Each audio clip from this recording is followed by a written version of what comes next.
All right, so we are back and we're going to be talking about ground clearance and how you've been lied to today. We got a bunch of stuff we're going to dive into on this for you. But ground clearance, ground clearance, ground clearance, ground clearance. And it is such a joke today, and we have been lied to and misled on so many different levels.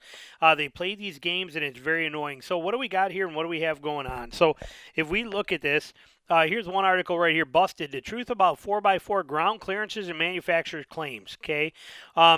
There is, so what happens is you have basically two types of ground clearance that most people are using here, which is going to be regular ground clearance, which is basically to the lowest part of the car, usually the differential pumpkin, okay, to the ground. That's what we all think of as ground clearance. No, they don't do that anymore. Now they do what's called running ground clearance, okay? See, ground clearance right here. The minimum distance to the ground from the underside of the vehicle, excluding the tires, wheels, hubs, brake backing plates, and flexible mud guards or mud flaps. That basically means the differential pumpkin is usually the lowest spot for ground clearance numbers, okay? No.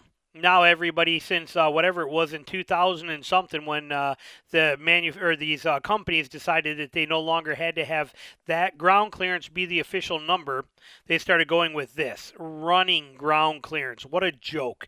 Running ground clearance. Okay, running ground clearance is a distance from a surface on which an unladen vehicle is standing to the lowest point of the vehicle, excluding unsprung mass.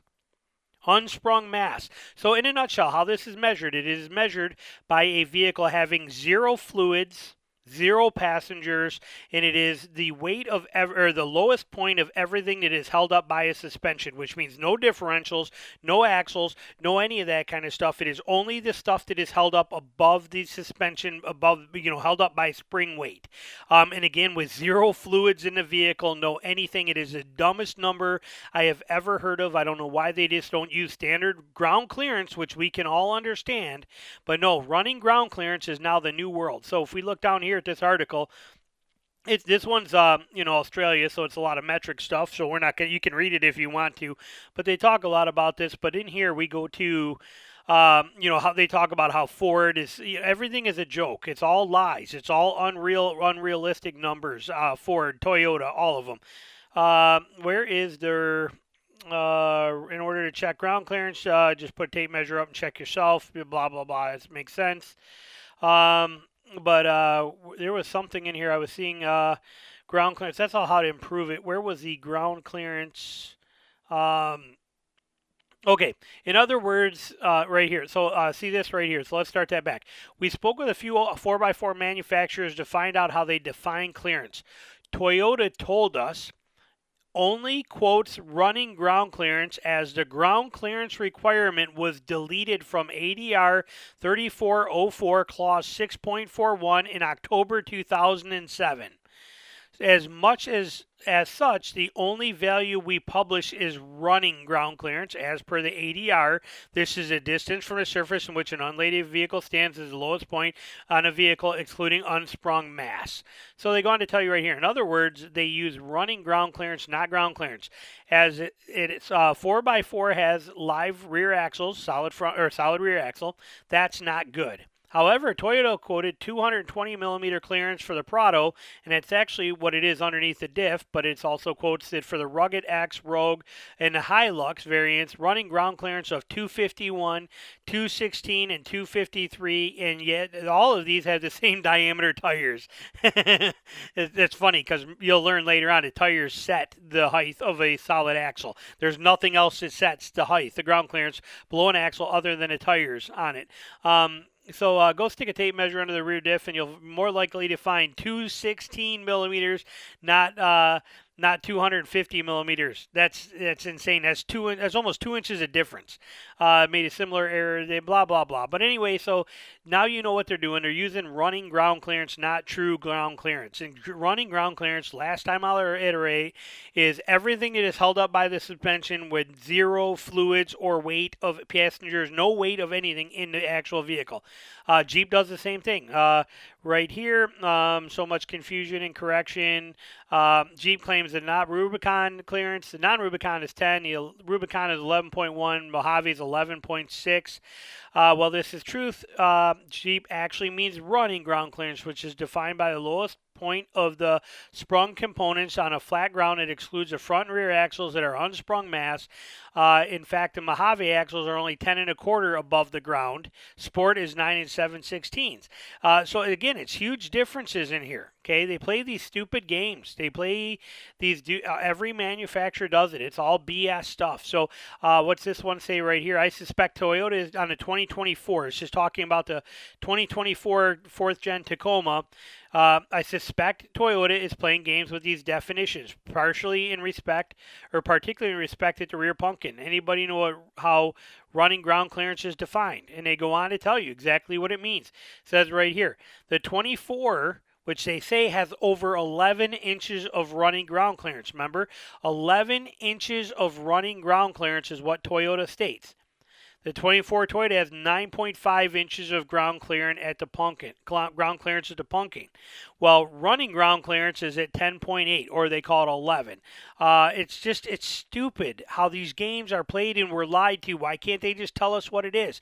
It's just ridiculous. So, and then there's some other stuff we're going to show you in here too. I'm going to explain to you. Like if we looked at this, considerations for this, notice a few things that are standard you cannot get away from, okay, such as where this point is. If this is a 35-inch tire, you have 17.5 inches to the center of that, which is where the axle is, okay, on any of them. If it's a 30-inch tire, like what came standard on the Tacomas, it's 30-inch tire, it's only 15 inches from this point to the ground. Start noticing how much stuff is below that 15-inch line that's on this, or this 16-inch on a 32-inch tire, or, you know, like I said, on a 35, would be 17.5 inches. But notice this difference below everything that's below this axle. We got a lot more to talk about, but I'm going to quickly jump in and show you on a whiteboard something really fast, and then we're going to come right back to this. So stick around. We'll be back for you here in just a minute.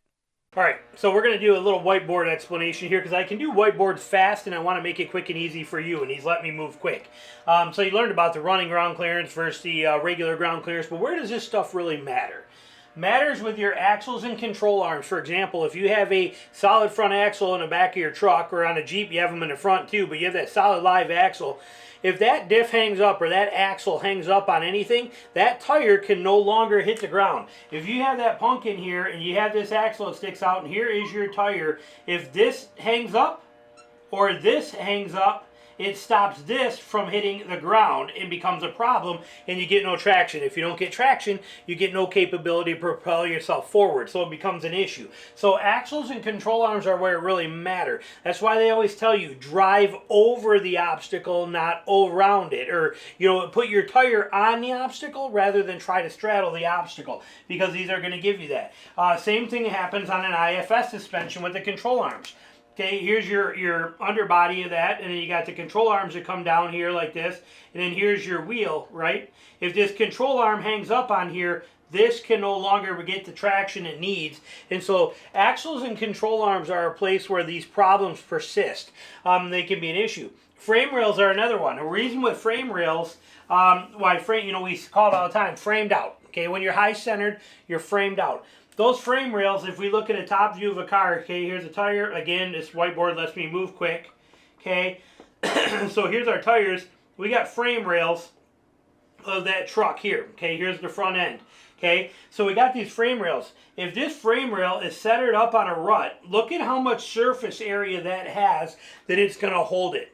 Okay, that frame rail is going to lock on there, and these wheels cannot get the power to move you off of there, okay? And then even if these wheels got traction, they don't have enough traction to be able to pull it off of there on its own, and you are basically high-centered. And then if this frame rail is stuck as well in certain places, you're even in more trouble. So frame rails become an issue. If you are set on that frame and your wheels cannot get to the ground to give it enough traction to pull that, to move you forward, but yet pull your weight of your vehicle off of these obstacles you have problems. Same with the cross members, okay? Underneath here, you see these, we will show you more of this here if you didn't see it already.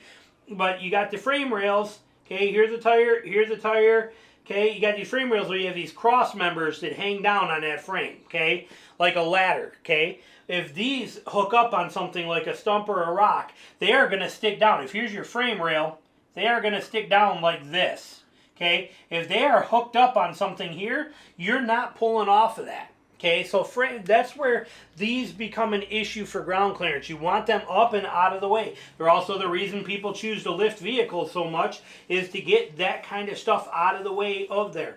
Also, you have all your sensitive components.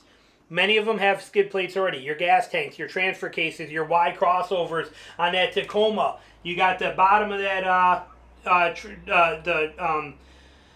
the oil pan and everything there, but then still even there, but you have below it here, you have this Y pipe crossover that hangs down lower than everything else that's susceptible to damage under there. Okay, there's a lot of sensitive stuff that's underneath there that you got to be concerned with, that can be a major issue for you. Not to mention a drive shaft, but your transfer case, your transmission pan, your oil pan. All of these things are issues that can be damaged under there. So you got a lot of sensitive components underneath there, and they don't all get tucked up under the frame. Many of them do hang down lower. So you have that frame rail where you think everything is protected, but when you look at it, you got a gas tank here hanging down, you got this Y pipe here, you got cross members here, you got a transfer case here, it just goes on and on with these things that are below the actual frame. You also have your connection for your coil over rear suspension with your trailing arms and then a diff. You got all these things that are down there that are sensitive components, become considerations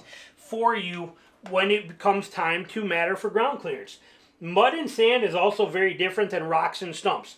A rock and a stump will stop you and hang up and cause damage. Okay, if you take a rock or a stump and you catch it in a gas tank, or you catch it in a transfer case, or you catch it onto your transmission pan, or you catch it in your oil pan, you are going to damage that component and possibly do some serious issues, some serious damage. Mud and sand doesn't cause those issues, but mud and sand have suction. So when you get resistance of those issues, those frames, those gas tanks, any of those components start setting up on mud and sand, they cause tremendous difficulty to pull you off or out of them. Where yanking you off of a rock that you're sitting on is not that hard. You're going to scrape along it, but you can. However, these cause more damage. So you got to take these, and it's also, you can get hung up on these. Okay, if you got here's your rear diff, here's an axle, here's a tire right here like this, okay? If you get hung up on a little mud right here, it's easy to pull off that mud. Okay, it's not going to be too hard to drag through that mud and get yourself off of there. That's not too big of an issue. But, however, if you are hung up on a stump on the front side of this, that's here like this, you're not getting past it. Okay, you're not going to drag up over it. Or if it's a rock that's on there in the front of this, and that rock is hitting in the front of this, that rock doesn't have any give or any flex to it or any giveaway like mud and sand does. So you are hung up. You are in trouble. So these are things that you got to take into consideration. This is the reality of ground clearance. It matters. It matters huge. Yet we are lied to all the time on how it actually works, what vehicles have what. It's all a numbers race. I'm a professional photographer, have been for 27 years. And I love that in the consumer world of cameras, everybody's megapixel races, megapixel wars. Who's got the most megapixels? In the pro world, we don't care about megapixels one bit. They're irrelevant. The more you jam into the sensor size, the worse low light capabilities you get. And God, it goes on and on, but it's the drive for that. Like in my hunting world, okay, I do all my stuff is hunting related here for the most part on my other channels. In the hunting world, bow feet per second. Will it shoot 300 feet per second, 350 feet per second, 370 feet per second? Fastest bow wins. Not true. Fastest bow is basically 100% irrelevant, but in the world it sells. Ground clearance sells. That number sells. And when people couldn't, when they started doing these vehicles with regular ground clearance, when Australia dropped the ruling that it had to be bottom of actual standing ground clearance, normal ground clearance as we call it, then they started going to running ground clearance, because then running ground clearance gives them a bigger number, because it's everything that's unsprung. So now they can really, it's all BS. It's all BS. It is 100% straight up BS. It's a joke is what it is. We know this. Okay, we put this into perspective. We know these couple of things right here is 100% reality, and the only things that matter when you're thinking about it or you're weighing this stuff in is that when you look at a wheel, here's a wheel, you got an axle in the front right here, okay, here's your hub with your lugs on there, okay, right there. We know that if it's got 30-inch tires, this distance is 15 inches, okay? We know that if this is a let's call it a 35-inch tire, then we know that we're going to be, that would be, what is that, 35 would be 17, what's the math on it? Let's call it, yeah, so you'd be, why am I losing this? That'd be 17.5. So you'd be 17.5 inches from here to there on a 35 inch, okay? This is on a 30 inch tire. This is your distance. Going from a 30 to a 35 gives you 2.5 more inches of clearance here. That's insane, okay? That's very low. But this number matters because on a rear axle, this number from ground level, this number here can only change. The only way to change it is to increase tire size. That's the only way this number goes up. Okay, on any of them. Now, some might have a little bit smaller of a rear end, something like that. But when you see a vehicle out there and they're saying they got, let's say that they got 11 inches of ground clearance. Okay, they got 11 inches of ground clearance, yet they're on 30-inch tires. You got a red flag going off because you know it's only 15 from here to here, and then you got all this hanging down another 6-8 inches right there. You know they're not. They're really at like 8.5 or 9. Okay, they're not at 11. That's BS. Now, if you got 35-inch tires, now this number might start getting into 11 because now you're at 17.5 minus 6 inches for this or whatever it is. Now you're getting somewhere. Okay, but you cannot beat this equation. You cannot beat this number. And you can see it also in so many vehicles because you cannot beat that if you pay attention to the center of the wheel, which is what matters for everything. That's where it all comes together. So when you look at these, and I'll show you, you're going to see some examples. Okay, here's the front. You're looking at the front end of a vehicle. Here's the skid plate. Okay, and then here's a wheel right here. This is a wheel. This is a wheel right here. Use a Tacoma here. So here it is, Tacoma. Okay, because I can show you examples of this. Here's a Tacoma. You got your fenders. Here it is right there. We know that this point on 31-inch tires is 15.5. Okay, we know that that's the ground clearance number right here. Look at how far down that front skid plate and everything hangs to this ground level right here. Okay, you see that in there. It's like literally like 8 inches. Okay, it's very, very low. And then you have control arms that are also dropping down here. You got these low control arms that are here. Upper control arms that are right here. Okay, knuckles in here. You got all this stuff going on. You got the CV axles that come in and transfer. You got all this, but all of this low crap here is the stuff that matters that we got to pay attention to. So hopefully this little demonstration kind of helps you. It's the same on a Jeep, but on a Jeep it's a little different from the fact that you got a tire and you got a solid front axle, diff right here, axle goes over here, axle goes over here, but it is, again, if it's on 30, again, we'll just use the purpose of 35s, you're going to be 17.5, okay, 17.5 inches there, dropping this down, but you see you don't have all this extra crap that's coming down here low and all this pan in here. You don't have that. So you gain a little bit there, but you can see these differences in these images I'm showing you. Quick little whiteboard demonstration. Let's get back to the video. All right, now that we've been through that and that all makes sense, let's look at this again in here too. So now you understand what I'm talking about. So when we look at some of these things, like these lifted Tacomas, you have to understand that you cannot beat the axles, whether it's a CV axle, which you can beat a little bit by putting it up too high, lifting it too much without dropping everything else down, which is going to cause, like this one right here, for example. Okay, this vehicle here, see how lifted this truck is? And you can bet that CV axle is coming out and shaped like a letter Z coming out of there. This guy, whoever's truck this is, this setup right here, this lift on there, he's going to have to be replacing CV axles every 25,000 miles. Just not going to, no other way about it. So it all relates to this center of this hub to the ground. Okay, is your known numbers and the way you configure things. Look at this one, for example, on the flip side of that. Where was that one I just seen? Hang on, let me get back up to the top of this here. Right here. See here, you can see on this one, look at how far this stuff is dropped down. Okay, drop down to accommodate that lift. They have to drop this stuff down. There was one that showed it really good, like this. See, look at how lifted that is, but look at how you drop all this stuff back down. You have to keep the CV axles in line. Doesn't matter how high you lift this, these axles have to be there. Doesn't matter how high you lift that, this axle has to be in the center of the wheel. There's no two ways about it. And there was one in here that was really good. Here's another one right here. See, it doesn't matter what you lift it. You cannot get away from having to have this axle be at the correct calibration on there. You gotta do it. There was one. Was it this one? No, one of these had a. Was it this one here? No, but same thing. You gotta keep that in. You have to keep these axles in order is what has to happen. There's no way about it. You can see that even though let's say that this one here's got 33s on it, just for the heck of it, let's say it's 33s, then we know it's 16.5 inches to there, but look at how far all this stuff hangs down below it. Below that center line, which is right out here, okay, all this stuff hangs down below it. You cannot get away from that stuff being there on any truck. You have to keep those axles in line and have that stuff working. So it's interesting how all that comes together and how you cannot beat it. You cannot get away from the axle issue. Same with a Jeep.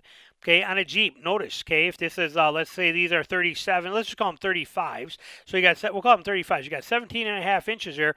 You cannot get away from this differential pumpkin. Okay, you can't beat this. It's got to be down there. It doesn't matter how big or how high you lift it or what you do with it. You cannot get away from this differential in there. That one's pretty kind of blurry. You can see here, you can lift it, but you cannot get away from this center of this wheel without going to bigger tires. That is the only way to lift that pumpkin and that differential setup up is to actually lift it in the front. That's the only way, or lift it by tires. There's the only way to get the axles up. So now we understand that. So, and again, so now what do people do for that is they're going to use skid plates to try and help you. Now, what do skid plates do?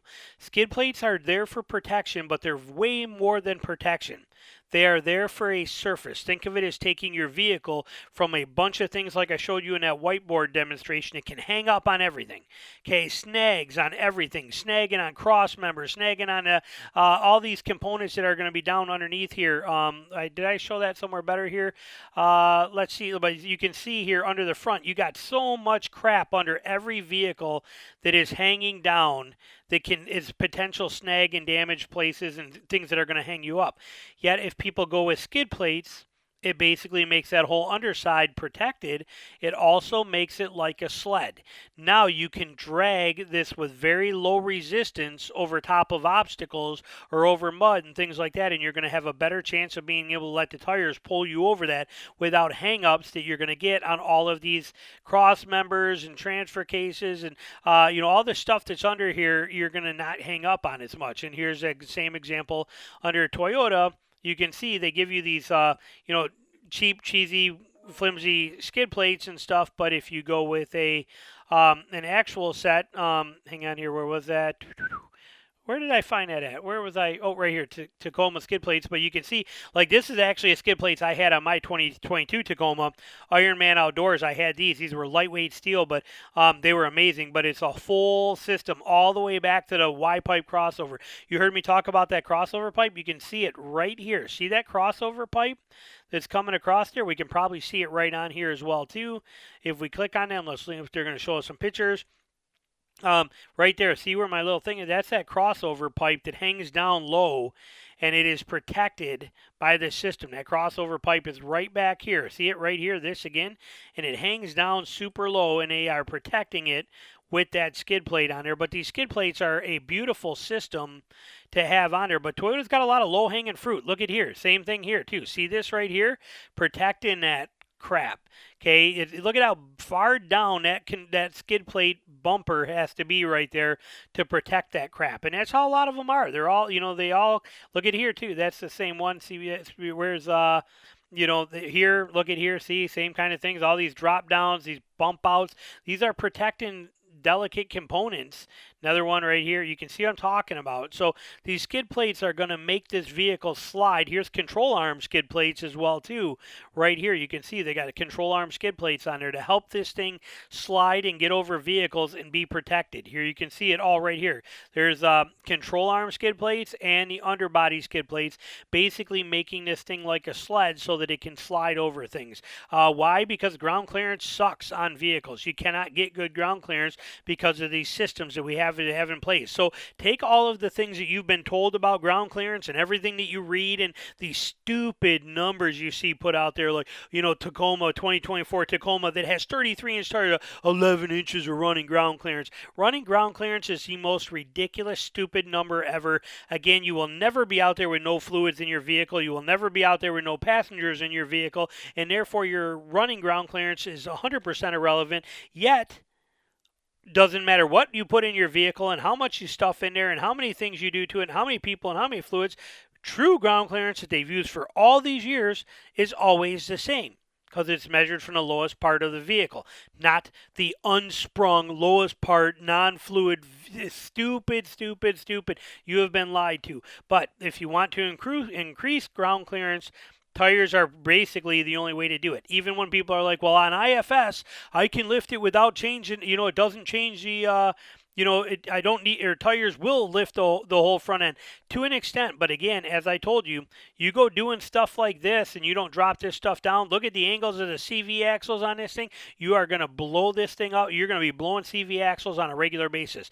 You lift it high and you got to turn around and you got to bring stuff back down. That's the only way to do IFS. If you're lifting it up, this stuff has to come back down to keep the angles right. So it all relates to tire height is how you get it. So whatever you can do to put a bigger tire on your truck is more important than a lift kit. The tire size matters. Normally you got to lift a tire or lift a truck higher to get bigger tires, but it is tire size that is going to lift it. Look at this guy here, all proud of that truck, all like I said, but this one is no taller, has no more ground clearance to it than this one does. Same thing. There's no difference in ground clearance there. Look at it. Look at the center line of the hub to everything under here. The center line of the hub to everything under here. Okay, there maybe these tires are probably those are bigger, but you're not talking a huge difference here. Is my point I'm trying to make. So don't, and obviously this is unpractical and not workable, but you're not. That's what we're getting at here. Don't be too concerned with the numbers they tell you. Be more concerned with how to protect it, how to make it where you're not going to get hung up. Learn to drive it the right way so it doesn't become an issue for you.